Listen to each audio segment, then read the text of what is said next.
Muchas de las ideas y de las prácticas que se llevan a cabo en las empresas en teoría deberían servir para que la gente estuviera más satisfecha. Pero ¿qué sucede? Que hay muchas cosas que se hacen en las empresas que nos generan frustración a la gente que trabajamos en las empresas. La gente se frustra en vez de estar animada, en vez de estar motivada, en vez de aportar mucho más.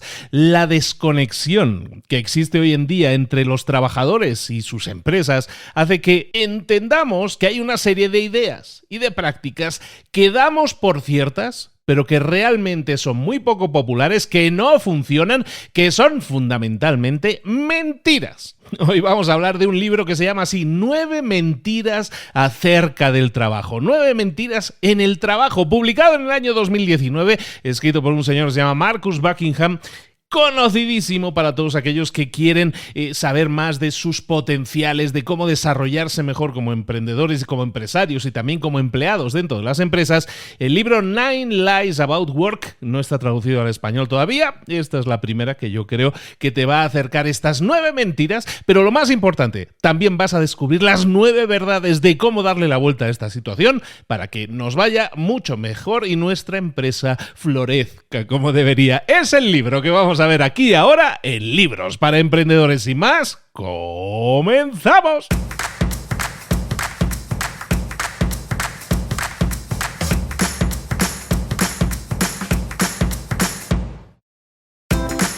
Bienvenidos al podcast Libros para Emprendedores. Para alcanzar el éxito en cualquier negocio que quieras emprender, debes formarte, debes estudiar, aprender para emprender. Y para ello, no hay nada mejor que un libro. En el podcast Libros para Emprendedores te ayudamos de 3 maneras. Primero, seleccionando los mejores libros del mercado para ayudarte a emprender, a mejorar en tu emprendimiento. Segundo, te ofrecemos gratis un resumen de los puntos más valiosos explicados en cada libro. Y tercero, te damos finalmente pasos a seguir para poner en práctica todas esas lecciones aprendidas y así poder acortar tu camino hacia el éxito. Ya sea en marketing, ventas, liderazgo, emprendimientos, mentalización, vamos a analizar lo mejor de los mejores libros del mercado y te lo vamos a dar todo bien masticadito y listo para ser aplicado. Soy Luis Ramos, empresario y emprendedor, y voy a acompañarte, si me lo permites, en este camino. Sin más, comenzamos. Muy buenas a todos, bienvenidos una vez más. Pausa estival, hemos estado de vacaciones, con mis hijas, y acabo de regresar hoy y digo, mira, ya no me espero más, vámonos directo al micrófono y vamos a explicar 9 mentiras sobre el trabajo, que es un libro publicado en el año 2019, escrito por Marcus Buckingham y Ashley Goodall. Marcus Buckingham es muy conocido por una serie de libros sobre cómo desarrollarse, cómo coachearse mejor como empleado en una organización, sabiendo cuáles son tus fortalezas. Entonces tiene muchos libros escritos sobre fortalezas, te los recomiendo mucho y seguramente alguno vamos a traer muy pronto también aquí a Libros para Emprendedores.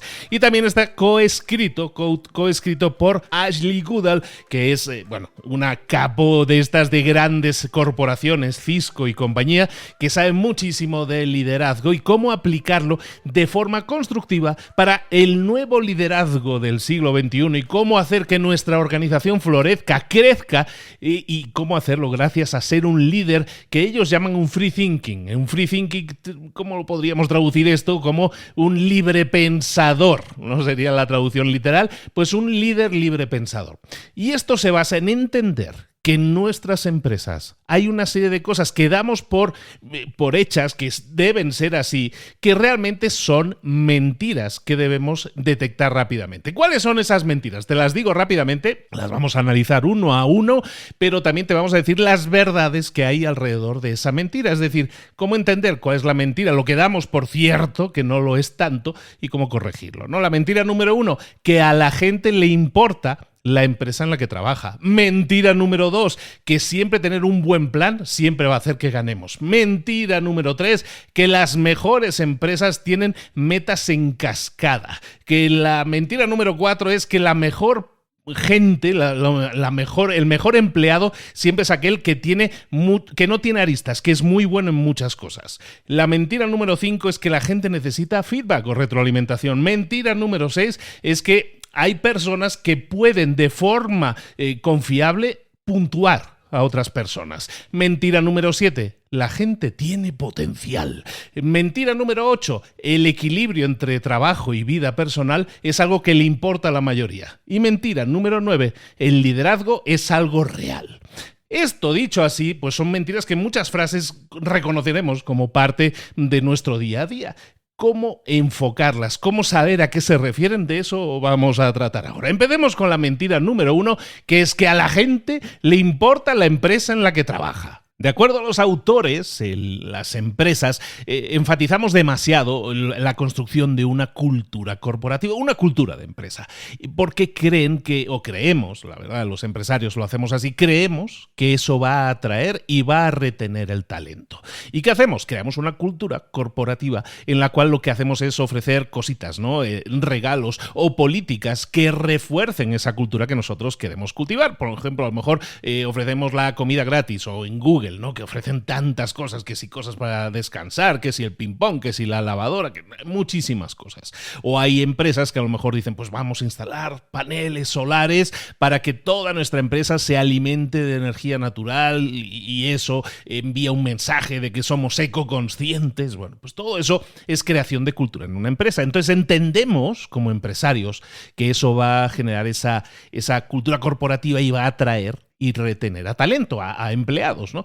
Pero en el libro se traduce esto en que normalmente cuando esto lo estamos poniendo en práctica, lo que estamos haciendo es un énfasis demasiado grande en cosas que pueden ser dañinas de dos formas. Primero, porque todos esos regalos o ventajas que nosotros podemos ofrecer a nuestros empleados o las políticas que están más dedicadas a declamar qué es la cultura de la empresa, pone a la empresa más en el centro que a las personas, pueden hacer, sí, que la gente sea atraída a tu empresa y se una a tu empresa, pero esas políticas no van a ser suficientes para que la gente quiera quedarse, porque todas esas ventajas y cosas, regalitos que nosotros le podemos dar a nuestros empleados, normalmente atienden a cosas, a necesidades que están en la superficie de las necesidades de esa persona. Están en un nivel superficial, nunca están respondiendo a las necesidades más profundas y reales de la empresa.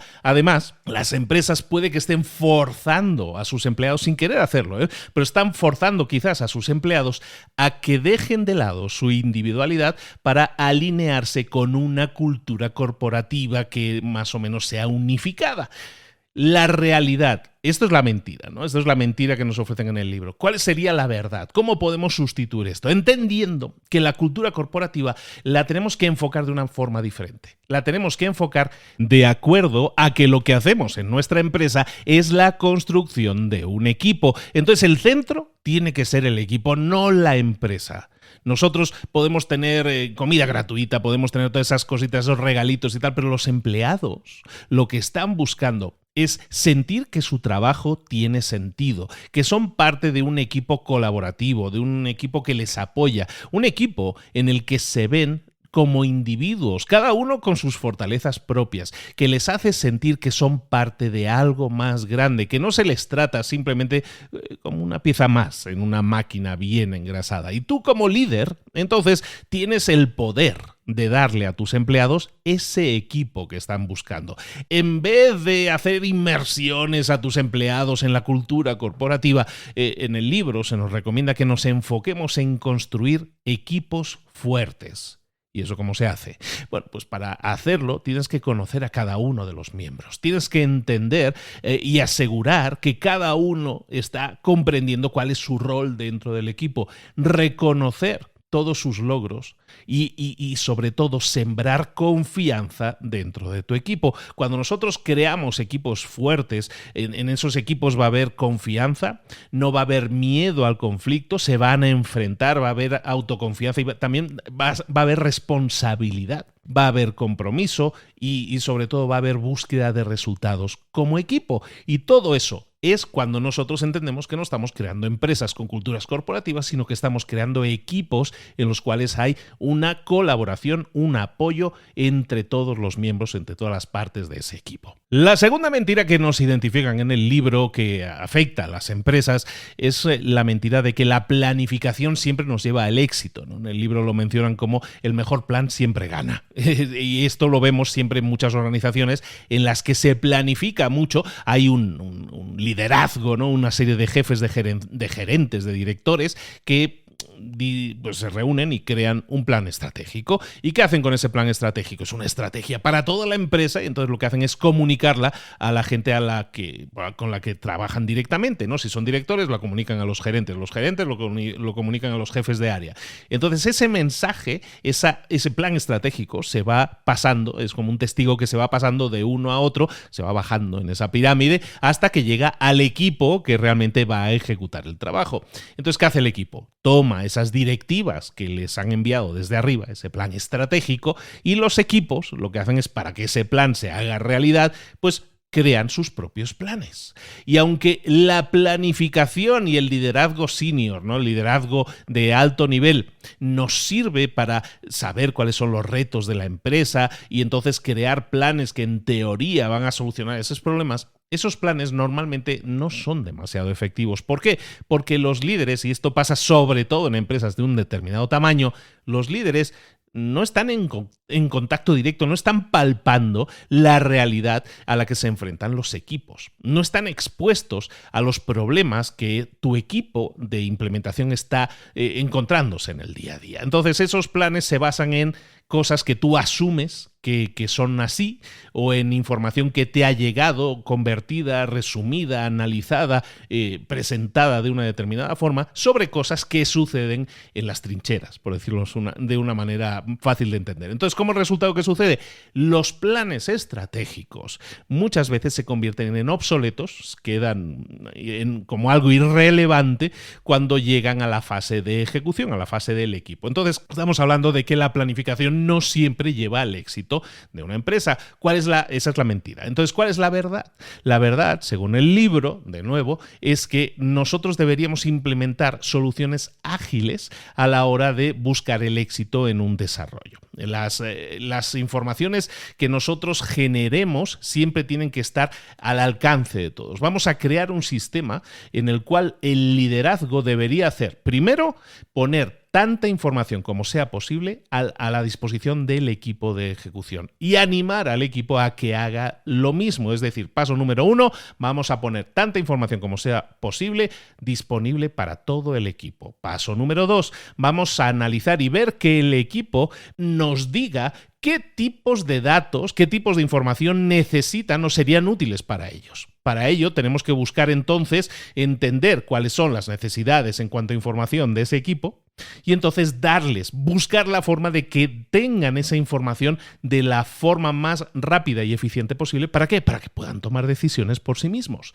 Paso número 3 y último, lo que vamos a hacer es tener conversaciones semanales con cada uno de los miembros del equipo para verificar cuáles son sus prioridades, cuáles son sus avances y ver si tenemos que recalibrar sus tareas de acuerdo a que ha habido cambios, ha habido temas en los cuales se están enfrentando que a lo mejor no estaban previstos. Y lo que vamos a hacer es entender cada semana que a lo mejor hay ligeros desvíos y vamos a tomar las actitudes correctivas. La ventaja de esto es que cuanta más conexión tengas con tu equipo, cuanta más información estés dándole, cuanta más retroalimentación te estén dando sobre los avances que están teniendo, los miembros del equipo se sienten más conectados con el propio equipo, más conectados con las metas que la empresa está buscando generar. De esa manera también estamos creando una cultura en la cual el equipo es el centro, el miembro del equipo es el centro y su trabajo se siente como algo importante para la consecución de retos que estemos buscando solucionar.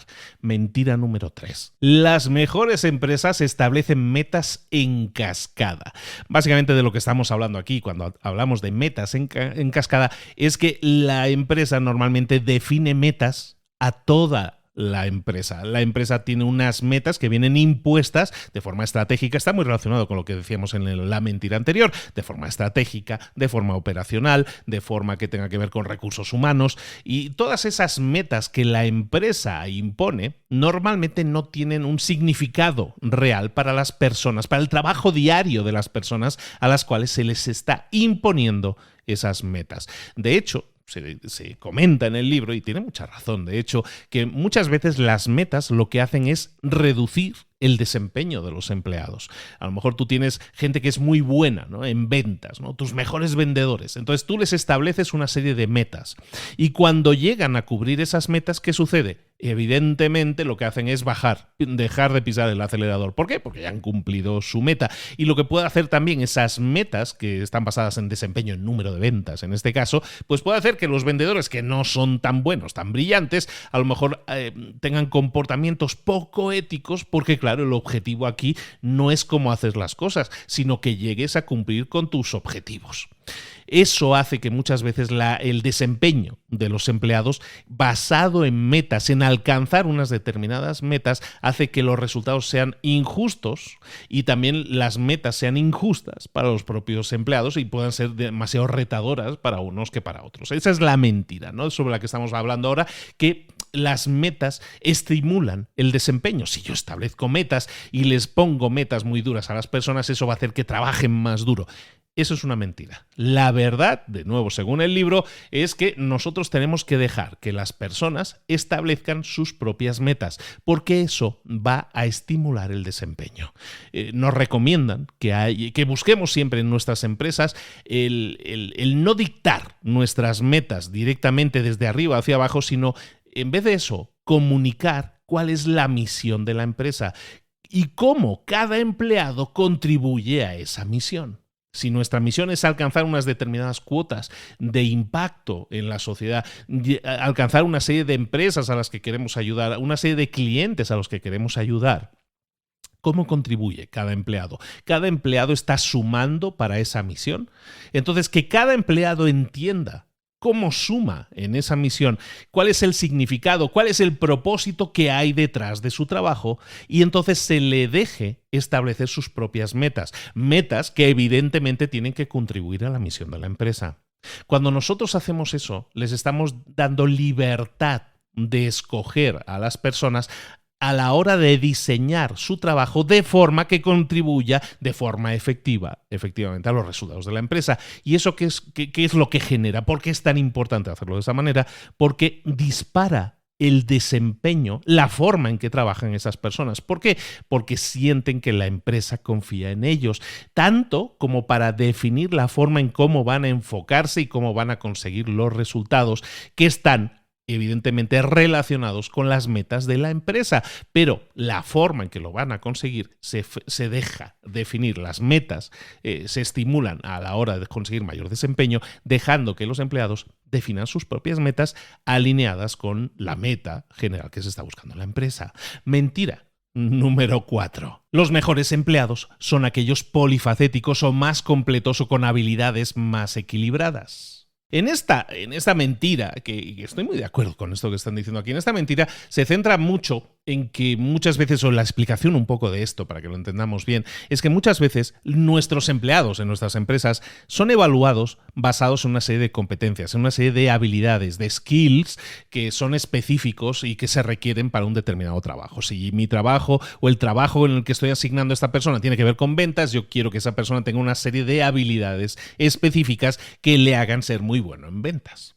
Entonces, aquellos que son muy buenos en esas habilidades, se les dan normalmente oportunidades de crecer. Es decir, si yo estoy buscando una persona que sea muy buena en ventas porque tiene muy buen don de la palabra, por ejemplo, y esa es una habilidad requerida para el trabajo, si esa persona es muy buena hablando en público, pues probablemente esa persona va a tener más oportunidades de crecer.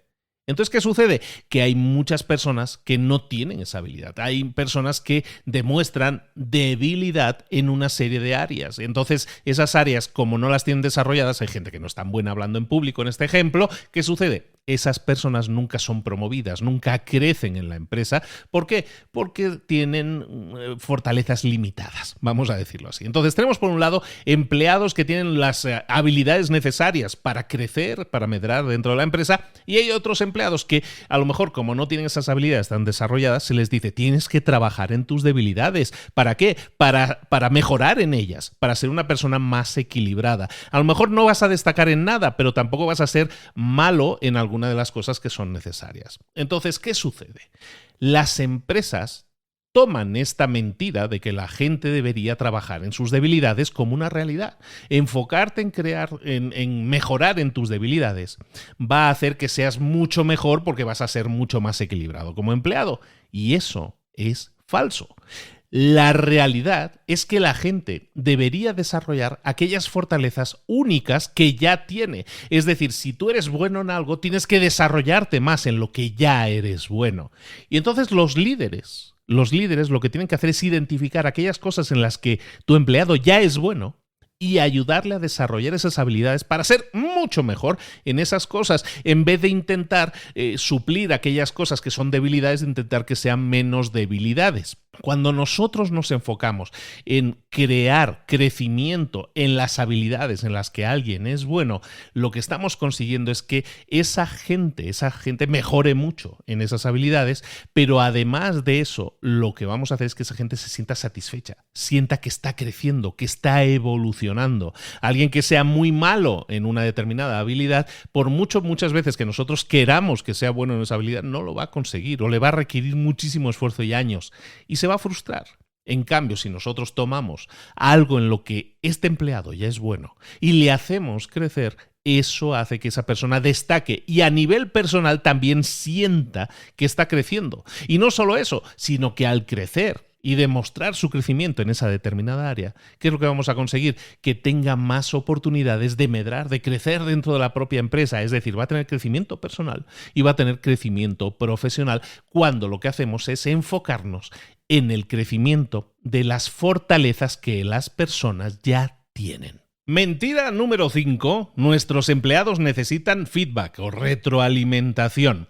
Y de hecho, de lo que hablan en esta mentira número 5 no es solo de retroalimentación, sino de retroalimentación correctiva. Muchas veces entendemos que cuando nosotros tenemos un empleado y se le da retroalimentación, feedback, nos sentamos con esa persona y lo que hacemos es criticarle un poco las cosas que no ha hecho bien, ¿no? Esto no lo has hecho bien, aquí deberías trabajar en mejorar.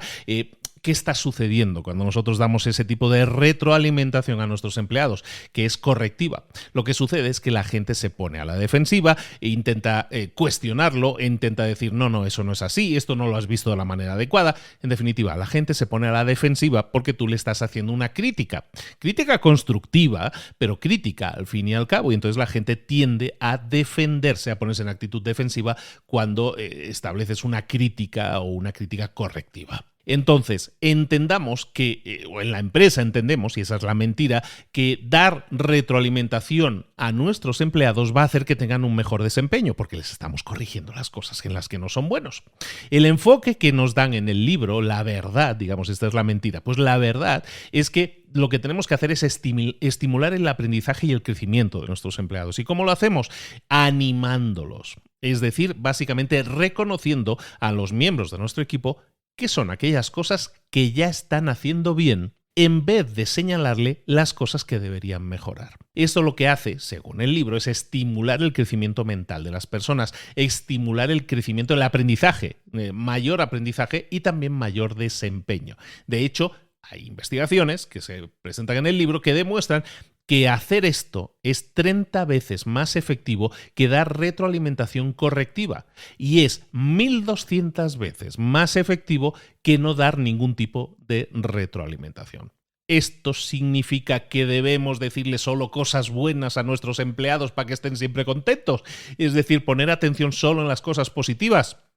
O incluso peor todavía, darle alabanzas siempre y en todo lugar a nuestros empleados. No. Lo que tenemos que hacer es observar a nuestros miembros del equipo y saber en qué están produciendo grandes resultados y darles reconocimiento sobre esas acciones específicas que están generando grandes resultados. Como habíamos visto antes, estas personas están estableciendo sus propias metas que están buscando resultados buenos para la empresa. Si están haciendo acciones específicas que están funcionando bien, se las vamos a señalar. Y si además un miembro del equipo aún así insiste en que le demos correcciones, no, pero señálame aquello en lo que puedo mejorar porque a lo mejor yo no lo sé ver. Los autores en el libro nos recomiendan que en este caso, para evitar que la gente de nuevo se ponga a la defensiva, lo que tenemos que hacer es preguntarles primero qué es aquello en lo que creen que han hecho cosas bien.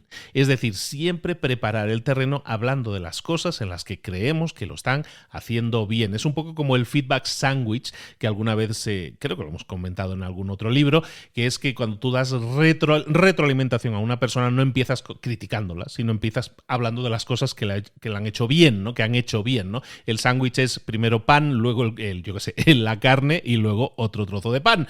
Pues en este caso, el pan es hablar bien de esa persona, de las cosas que ha hecho bien, luego la carne, las acciones de mejora y luego un poco de nuevo el pan. Es decir, siempre centrarnos, siempre y en todo lugar, siempre lo primero en no dar un feedback correctivo, sino siempre hablar de las cosas que esa persona ha hecho bien y que han generado grandes resultados. Mentira número 6. Podemos ser objetivos evaluando el desempeño de otras personas, de otros miembros del equipo. Esta mentira número 6, nos señala que muchas veces en las empresas hay toda una serie de sistemas de evaluación del desempeño que no siempre son objetivos, como deberían. ¿Por qué? Porque esas empresas usan sistemas que a lo mejor lo que hacen es puntuar a las personas en base a competencias. Por ejemplo, esta persona la estoy evaluando en base a su ejecución o la estoy puntuando en base a su ejecución o en base a su iniciativa. Y de esa manera determinamos a aquellas personas que tienen un mayor desempeño y les recompensamos si les estamos puntuando más alto. Es decir, los que puntúan más alto en iniciativa, luego a lo mejor se llevan un bonus o una recompensa adicional. Las empresas utilizan esos sistemas también para señalar, para descubrir a la gente que tiene bajo desempeño, y lo que van a hacer con esa gente que tiene bajo desempeño, pues a lo mejor establecer un plan de mejoras que muchas veces hace que la gente se sienta descorazonada porque no ha dado la talla, no ha sido puntuada y que muchas veces se vayan de la empresa. Entonces, estos sistemas no solo son imperfectos porque sean puntuaciones basadas en competencias, que esa es una de las razones, sino también basados en el elemento humano. La gente que está evaluando, la gente que está puntuando, no puntúa de forma objetiva. De hecho, normalmente la gente que evalúa basado en competencias, es decir, voy a puntuar la ejecución de esta persona, la iniciativa de esta persona, lo hacen mediante sistemas numéricos, ¿no? Pues es un 7 en iniciativa, un 8 en ejecución. Y estas decisiones, estas puntuaciones, normalmente son subjetivas. ¿Por qué? Porque están sesgadas por la persona que está puntuando. A lo mejor hay un director de área que está puntuando a sus empleados, y para esa persona que alguien sea muy colaborativo significa una cosa totalmente diferente que para otra persona. Es decir, el sesgo de la persona que está puntuando hace que las puntuaciones basadas en competencias no sean siempre las mejores. Entonces, esta es la mentira, ¿no? La mentira es que los sistemas de evaluación del desempeño suelen ser objetivos. La realidad es que no es así. Y la verdad entonces es qué podemos hacer si sabemos que esto no funciona, no nos está funcionando, o hace que muchas veces la gente no esté contenta con sus puntuaciones y se nos vaya de la empresa. Porque uno de los grandes problemas de las empresas hoy en día es que la circulación de personal, que se suele decir, es que la gente no dura mucho en las empresas. A lo mejor una de las razones sea esta, tenga que ver con los sistemas de evaluación de su desempeño. De acuerdo a esto, se nos dice en el libro que si esa es la mentira, la verdad sería que las evaluaciones más útiles son aquellas que son subjetivas. Atentos a esto. En vez de puntuar a las personas por sus competencias, lo que vamos a hacer es puntuarlas de acuerdo a nuestra propia experiencia con ellos. Es decir, las vamos a hacer totalmente subjetivas. ¿Cómo se hace? una evaluación subjetiva de alguien? Pues en vez de puntuar esa persona por su desempeño y decir esta persona tiene un 7 en desempeño, lo que vamos a hacer es, nosotros como puntuadores, lo que vamos a hacer es preguntarnos, ¿yo iría con esta persona? ¿Yo iría con esta persona si quisiera un resultado confiable, un resultado rápido? Entonces, en vez de puntuar el desempeño, estoy puntuando cómo yo me siento con esa persona. Es decir, confío en esa persona. Esa persona, siempre que yo quiera algo rápido y que sea de confianza, ¿iría con ella, sí o no? A lo mejor en vez de puntuar a una persona por colaborativa, es decir, en colaboración tiene un 8, pues en vez de puntuarlas de esa manera, a lo mejor debería preguntarme, ¿escogería yo trabajar con esta persona si el proyecto fuera un proyecto extremadamente difícil? Entonces, en vez de puntuar si esa persona es colaborativa o no, si puede trabajar en equipo, por ejemplo, lo que haría sería, yo contaría con esta persona si tuviera que enfrentarme a un proyecto difícil. De esta manera, cuando nosotros nos hacemos preguntas sobre nuestra experiencia subjetiva, al final yo a lo mejor soy el líder de ese equipo y estoy puntuando a las personas de acuerdo a cómo me siento con esa persona. Siento que confío en ella, siento que sé que si le doy esta tarea va a llevarla a cabo de forma correcta. Lo que estamos haciendo es evaluando a esos miembros del equipo de una forma subjetiva que nos puede revelar muchas más cosas sobre el desempeño de esas personas que simplemente ponerle un 8 en trabajo en equipo o un 7 en desempeño. Mentira número 7. Hay personas que tienen un alto potencial y hay otras personas que no. Básicamente, cuando en una empresa puntuamos a personas como que es una persona que tiene mucho potencial y estas personas no tienen tanto potencial, lo que estamos haciendo es, como hemos estado viendo en los errores anteriores que muchas veces se aplican en las empresas, estamos evaluando a las personas mediante sistemas de evaluación del desempeño que básicamente puntúan las competencias de una persona. Entonces, ¿qué sucede? Nosotros evaluamos las competencias de esa persona, las puntuamos, son muy buenas en trabajo en equipo, muy buenas en comunicación, lo que sea. Entonces, ¿qué conseguimos con eso? Clasificar a las personas como personas con mucho potencial y a las personas que no exhiben a lo mejor muchas que no son muy eficientes en unas determinadas habilidades, como más débiles, las clasificamos como de bajo potencial. Hay personas de alto potencial y personas de bajo potencial y todo eso lo decidimos basado en los sistemas de evaluación que estábamos comentando antes. Entonces, eso explica muchas veces por qué muchas empresas segregan o dividen a los empleados como alto potencial y bajo potencial y al hacerlo lo que hacen es centrarse en a lo mejor darles más entrenamiento, darles más ascensos, darles más promociones, darles más aumentos de sueldo a las personas que se les ve con más alto potencial, que normalmente representan a un 15% de los empleados. Es decir, las empresas tienen un sesgo mediante el cual entienden que hay personas con más potencial que otras y lo que deciden es apostar más por ellas que por otras. Entonces, ¿qué se consigue cuando hacemos eso? Cuando nosotros practicamos esto y clasificamos a nuestros empleados como de mucho potencial y de poco potencial, lo que estamos haciendo es tomar evaluaciones del desempeño que, como decíamos, no funcionan correctamente. Entonces, esta es la mentira, ¿no? Que nosotros creemos que hay personas con mucho potencial y personas con poco potencial. La realidad es muy diferente. La realidad es que todo el mundo tiene algo con lo que contribuir a la empresa. Entonces, nosotros, como empresarios, como líderes de equipo, lo que deberíamos dejar de hacer, y esto no sucede solo en las empresas, esto yo lo he visto mucho también en los sistemas educativos, ¿no? Hay alumnos que tienen mucho potencial y alumnos que tienen poco potencial. Y entonces los profesores tienden a segregarlos en alto potencial y bajo potencial, ¿no? Y se centran normalmente más en los alumnos de alto, entre comillas, alto potencial. Entonces, ¿qué sucede? Cuando nosotros nos centramos, como estábamos diciendo antes en puntos anteriores, nos centramos en las fortalezas de una persona, las fortalezas inherentes, las que ya traen. Y lo que hacemos es hacer que esas personas crezcan en las cosas en las que ya son buenos. Lo que estamos haciendo es que cada equipo, cada miembro del equipo entienda en qué son buenos, en qué pueden crecer, en qué pueden alcanzar velocidades de crucero mucho más grandes y encontrar caminos en los que puedan maximizar su desempeño en vez de que la empresa se centre solo en unos pocos, en 15 de cada 100, a los que puede sacar el máximo desempeño y exprimir, y los otros 85 puedo prescindir de ellos. Hacer esto significa, como decíamos en el punto anterior, que nuestra evaluación del desempeño de las personas, la forma en que nosotros puntuamos a la persona, la tiremos a la basura, la forma en que lo estamos haciendo. Y que en vez de eso, ¿cómo conseguir llevar esto a la práctica? Vamos a tener conversaciones de forma periódica y regular con todo tu equipo, porque lo que vamos a hacer es ayudarles a identificar en aquello en lo que son buenos y sobre todo centrarse en que aprendan más en aquello en lo que son buenos. Y así van a poder aportar. ¿Qué conseguimos con esto? Que todas las personas se conviertan en personas de alto potencial, es decir, eliminamos la segregación. Todos nuestros empleados tienen alto potencial porque tienen cosas, cada uno de ellos, habilidades en las que son buenos y en las que pueden sumar a los resultados profesionales en la empresa.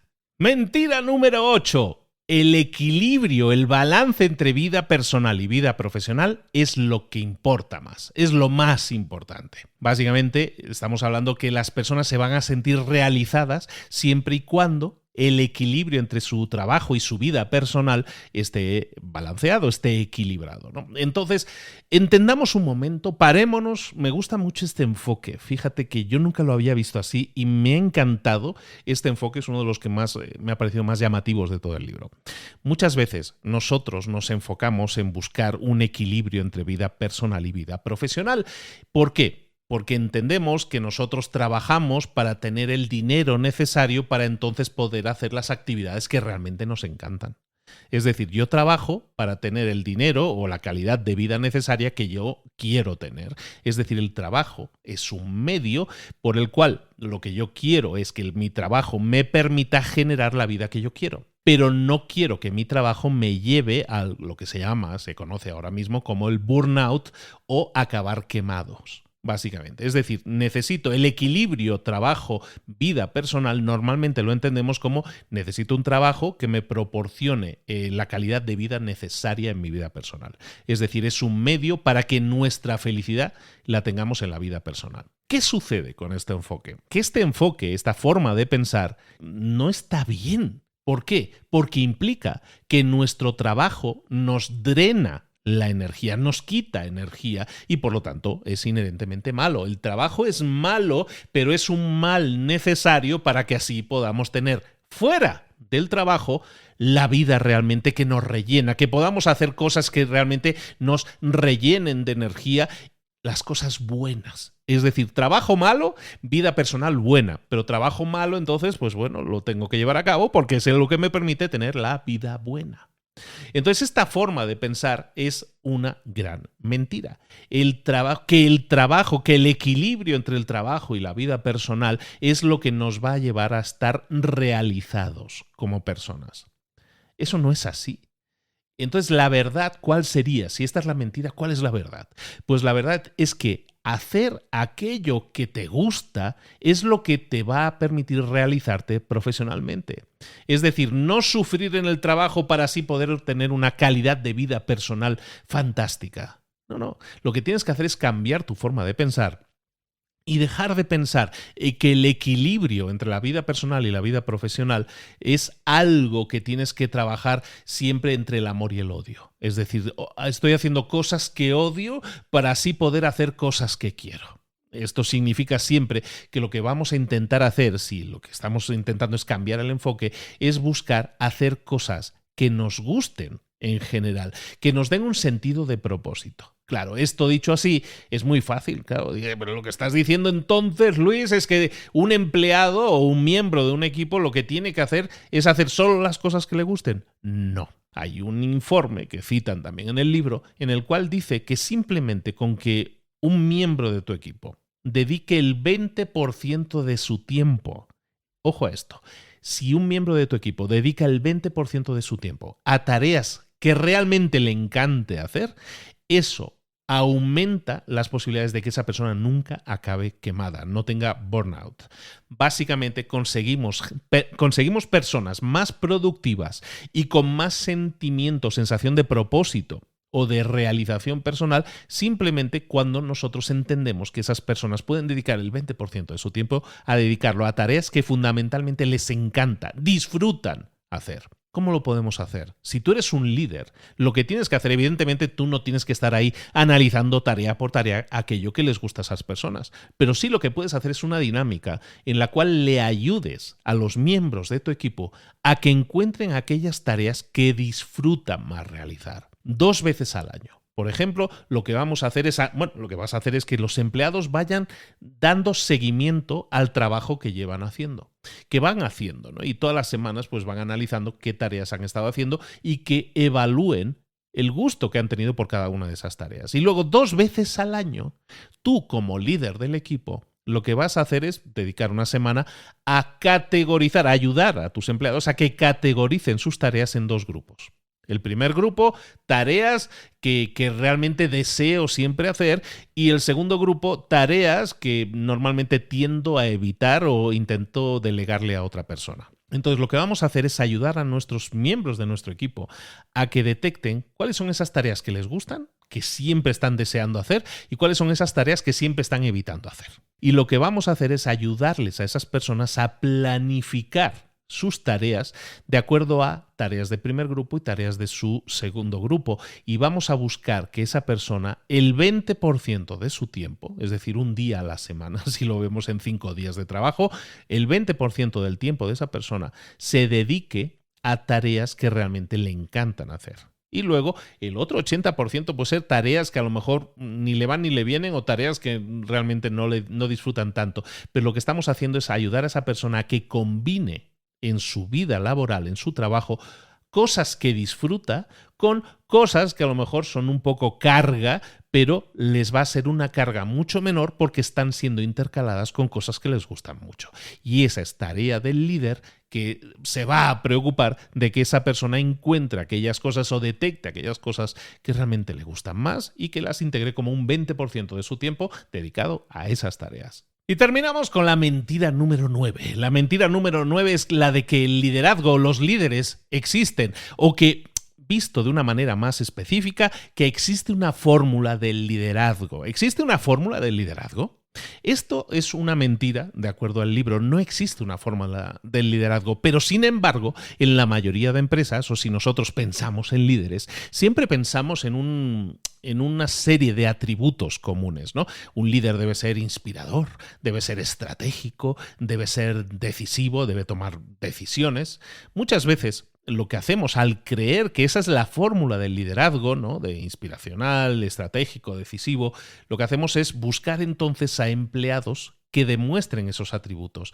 Hay empleados que sean inspiradores, estratégicos, decisivos, que demuestren que tienen en esas áreas, son destacables en esas áreas, que tienen alto potencial, como decíamos antes, y entonces detectamos a esos empleados que tienen alto potencial, que son de alguna manera, tienen esos rasgos de personalidad. Entonces, ¿qué hacemos? Los ponemos normalmente más arriba, los ponemos en roles de liderazgo. Es decir, estamos creando líderes basados en una fórmula del liderazgo porque creemos que los líderes deben ser de tal o cual forma. Sin embargo, esto no tiene por qué ser así. No hay 2 líderes iguales. No existe una fórmula del liderazgo y un perfil adecuado para ser líder. Los más grandes líderes profesionales en el mercado, muchos de ellos no tenían esos rasgos de liderazgo que nosotros estamos destacando aquí. Por ejemplo, Steve Jobs. Sí, era innovador, sí era muy enfocado, muy centrado en el trabajo y tenía una gran energía, ¿no? Pero también era una persona muy impaciente, muy maleducada y muy controladora. No hay 2 líderes iguales. No existe una fórmula del liderazgo. Entonces, si esta es una mentira, la mentira es que existe una fórmula de liderazgo y estamos diciendo que eso es una mentira, ¿cuál es la verdad? La verdad es que lo que nosotros tenemos como líderes son fortalezas únicas que nos permiten conseguir seguidores. Cada líder tiene fortalezas únicas que les permite conseguir seguidores. Básicamente, lo que nos están diciendo aquí los autores del libro es que los líderes son simplemente aquellas personas que tienen seguidores. Entendiendo como seguidores personas que creen en ti, que confían en ti. Cuando nosotros hablamos de seguidores, no estamos hablando de gente que cree en nosotros y que nos sigue porque tenemos unos determinados rasgos de liderazgo. Lo que nosotros hacemos cuando conseguimos seguidores, cuando conseguimos que alguien confíe en nosotros, es que estamos consiguiéndolo porque, aunque seamos imperfectos, todos lo somos, spoiler, aunque tú seas imperfecto, estás demostrando dominio, maestría en algo. Y ese algo normalmente tiene que ver con tus fortalezas, con aquello que te hace único. Entonces, cuando tú sabes lo que estás haciendo, cuando tú sabes a dónde quieres llevar a tu equipo, cuando tú estás construyendo relaciones con las personas, cuando tú estás buscando entender cómo mejorar la experiencia diaria de tu equipo, tú te estás convirtiendo en un líder. ¿Cómo ser líderes entonces? ¿Cómo convertirnos en líderes? Si no existe una fórmula, si no existen unos rasgos específicos, ¿cómo lo podemos hacer? Ganándonos la confianza de nuestro equipo. Solo existe un consejo a este respecto en el libro, y es que sepas quién eres, que conozcas tus fortalezas y que utilices esas fortalezas para inspirar a tu equipo a que consigan alcanzar las más grandes cotas. Es decir, reconoce aquello en lo que eres bueno o en lo que eres buena y utiliza eso en lo que eres bueno o buena para inspirar a otros a que ellos alcancen grandes resultados. Eso es ser un líder que utiliza sus fortalezas únicas para conseguir seguidores. Sé tú un líder, consigue seguidores, entiende todo lo que son estas mentiras que rodean muchas veces, o estas creencias, no tanto mentiras como creencias que normalmente nos encontramos en las empresas, y sustitúyelas con estas verdades que te he entregado hoy. Hay 9 mentiras y 9 verdades que podemos aplicar. Si nosotros entendemos esto y entendemos que muchas veces hay muchas cosas que no se pueden aplicar de forma genuina y rápida, pero sí hay pasos que podemos dar. Si ves en todo el resumen que te he dado, hay un hilo conductor muy claro que tiene mucho que ver con dar libertad, dar sensación de pertenencia de equipo a las personas que trabajan en el equipo y también premiar a la gente que está siendo mucho más libre a la hora de escoger cómo enfrentar sus tareas, pero también sabe que sus tareas suman a los resultados de tu empresa. Hoy hemos estado hablando de empresa, hoy hemos estado hablando de equipos, hoy hemos estado hablando de empleados, de miembros de tu equipo, pero sobre todo estamos hablando de tener a gente motivada. Si hay algo que he visto en los últimos años, sobre todo en mi vida pública, no por decirlo de alguna manera, en el tema del podcast, es que hay mucha gente que se encuentra atascada en sus empresas, que llega a un cuello de botella en sus empresas en el cual no puede avanzar, no puede ver resultados en su empresa porque llega a un límite que no puede sobrepasar.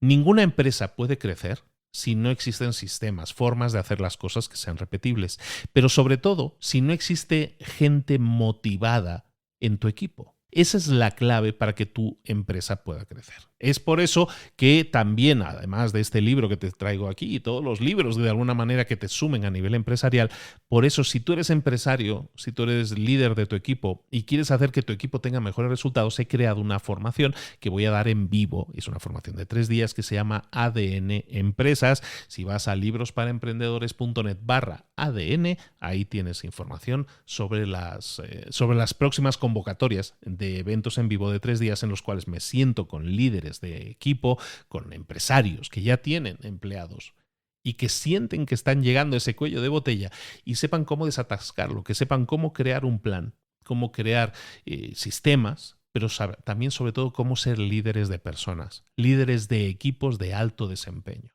Y eso tiene mucho que ver con las mentiras y verdades que hemos estado hablando hoy en este libro. Ya sea que utilices solo este libro, es un libro muy reciente de 2019, lleno de un montón de ejemplos que creo que te van a encantar. Es un gran libro. Está en inglés, no está en español todavía. Esperemos que llegue y llegue bien traducido. Si no, pues espero que esto que he hecho hoy te sirva.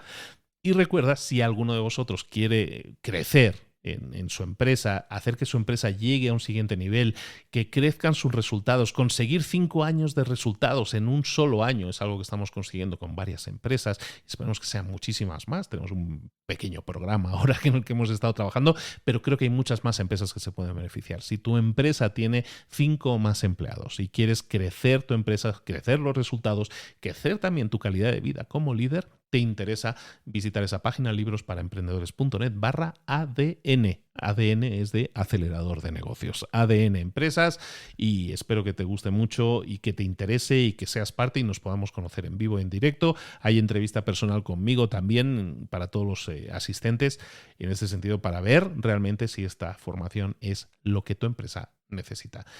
Si no es así, recuerda, no te intento vender nada, simplemente te intento invitar a un acompañamiento en el que yo creo que te puedo sumar mucho. Si tú no lo necesitas, pero hay cosas que tienes que corregir en tu vida, que sepas, en tu vida profesional, que sepas que en Libros para Emprendedores llevamos más de 8 años analizando libros, casi 300 libros en este punto, 300 libros o casi 300 libros en los cuales hay un montón de información y que yo intento condensar de forma sencilla, espero que entretenida, en unos pocos minutos. Eso no quiere decir que no te esté invitando a leer el libro. Al contrario, te invito siempre a leer el libro para que tengas una visión más completa, siempre que el libro creas que te puede sumar. Pero deja de coleccionar, por favor, deja de coleccionar información.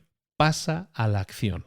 Eso es algo que siempre te digo, pero tiene más sentido que nunca en esto que hemos visto hoy. Estamos hablando de 9 formas de pensar en que son bastante comunes en las empresas y de cómo corregirlas, de cómo desatascar esos problemas, sobre todo en este caso que hemos estado hablando hoy, de equipos, sea mediante una formación conmigo o con cualquier otra persona, o sin ninguna formación, simplemente leyendo un libro. Está muy bien que absorbas conocimiento, pero está mucho mejor que lo pongas en práctica de forma inmediata. Hoy mismo podrías poner algo de lo que hemos estado hablando hoy de forma inmediata y conseguir un cambio, un resultado. Te invito a que lo hagas si es así y ojalá consigas grandes resultados y me lo hagas saber.